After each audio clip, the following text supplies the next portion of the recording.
Co-powered by techno. राष्ट्रीय नेते शरद पवार, लोकनेते शरद पवार यांच्यावर पडळकर आमदार गोपीचंद यांनी खोटे आरोप करून त्यांचा अपमान करण्याचा प्रयत्न केला, त्याचा आम्ही निषेध करतो। पडळकर हा फडणवीसाचा पाळीव कुत्रा आहे। फडणवीसने विरोधी पक्षावर भुंकण्यासाठी याला ठेवलेला आहे। शरद पवारची उंची कुठे शरद पवार आणि कुठे हा पडळकर। त्यांच्या जातीय संघर्ष या महाराष्ट्रात धनगर मराठा पेटवण्याचा हा त्याचा उद्देश आहे। ती गोष्ट होणार नाही।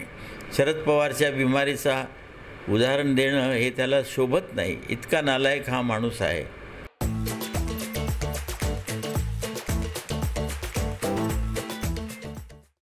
म्हणून आम्ही गोपीचंद पडळकरवर फौजदारी गुन्हा दाखल करण्यासाठी मानोरा पोलीस स्टेशन आणि वाशिमच्या SP-कडे एक तक्रार केली आणि उद्या मानोरा न्यायालयामध्ये त्याच्यावर आम्ही फौजदारी गुन्हा दाखल करण्याचं ठरवलेलं आहे। उद्या दाखल होईल त्याच्यावर गुन्हा।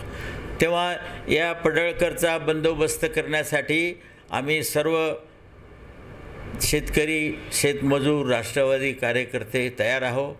पडळकरनी ताबडतोब बिना शर्त शरद पवारची माफी मागितली पाहिजे, अन्यथा शरद पवारची माफी जर त्यांनी मागितली नाही तर गोपीचंद पडळकर आमदार याला महाराष्ट्रात आम्ही फिरू देणार नाही, एवढं मी या प्रसंगी सांगतो।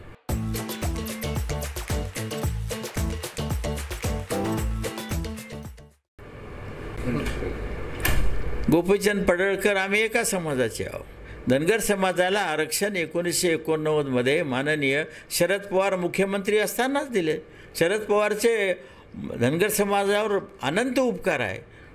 धनगरांना आरक्षण देणारा मुख्यमंत्री म्हणजे शरद पवार। आज 35 वर्षामध्ये या समाजाचे कितीतरी इंजिनियर, डॉक्टर नोकरीला लागले आणि त्या माणसावर जातीय असा आणि बिमारीचा आरोप करणं या पडळकरचा अतिशय न शोभण्यासारखी गोष्ट आहे। आम्ही सुद्धा धनगर समाजाचे आंदोलन केले। पडळकर हा धनगर आणि मराठा, आदिवासी, OBC याच्यामध्ये भांडण लावून राजकारण करण्याचा त्याचा उद्देश आहे। हिंदू मुस्लिमाचं BJPचा हा माणूस आहे आणि यांचा हेतू आहे की महाराष्ट्रामध्ये दंगली करायच्या आणि त्याच्यावर निवडणूक भाजपने जिंकायची। हा फडणवीसचा दुष्ट हेतू आहे, त्याच्यामध्ये हा पडळकर सामील झालेला आहे। काय मागणी आहे तुमची? आमची मागणी पडळकरला जेल झाली पाहिजे।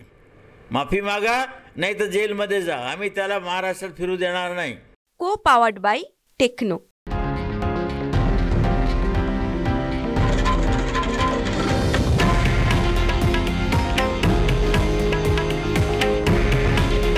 हे आहे देशातील नंबर 1 न्यूज नेटवर्क आणि आपण पाहत आहात TV9 मराठी। काळजी तुमची, हित महाराष्ट्राचं।